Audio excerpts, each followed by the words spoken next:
নমস্কাৰ ছাৰ বাইদেউসকল। আজি আমি শিক্ষা হেতুৰ এটা সমস্যাৰ বিষয়ে আলোচনা কৰিম। নতুনকৈ ছাত্ৰ ছাত্ৰীসকল ইটো ক্লাছৰ পৰা সিটো ক্লাছলৈ আমি প্ৰমোশ্যন কৰোঁতে এতিয়া নতুনকৈ আমাৰ কিছুমান অসুবিধাৰ সৃষ্টি হৈছে। বিশেষকৈ এটেণ্ডেঞ্চৰ ক্ষেত্ৰত ভালদৰে ফটো নুঠে, তেওঁলোকৰ এটেণ্ডেঞ্চ ল'বৰ আমি অসুবিধা হয়।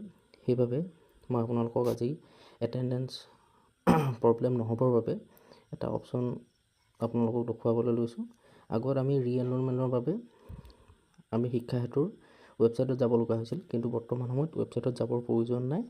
আপোনালোকে মাত্ৰ ৰিএনৰলমেণ্ট এই তলৰ ফালে আছে, যিহেতু এই ৰিএনৰলমেণ্টত ক্লিক কৰিব। ক্লিক কৰাৰ লগে লগে অকণমান ৰ'ব লাগিব।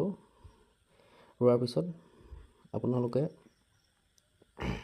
চিলেক্ট ক্লাছত গৈ যিকোনো এটা ক্লাছৰ প্ৰব্লেম হয়, মই ধৰি লোৱা হ'ল ক্লাছ 2ৰ প্ৰব্লেম হৈছে, এই ছাত্ৰজনৰ এগেইনষ্টত আপোনালোকে ৰিএনৰলমেণ্ট কৰিব পাৰে।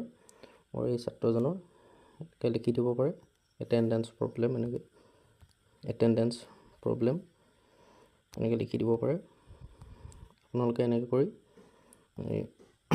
ৰিএনৰলমেণ্ট কৰিব পাৰে। ধন্যবাদ।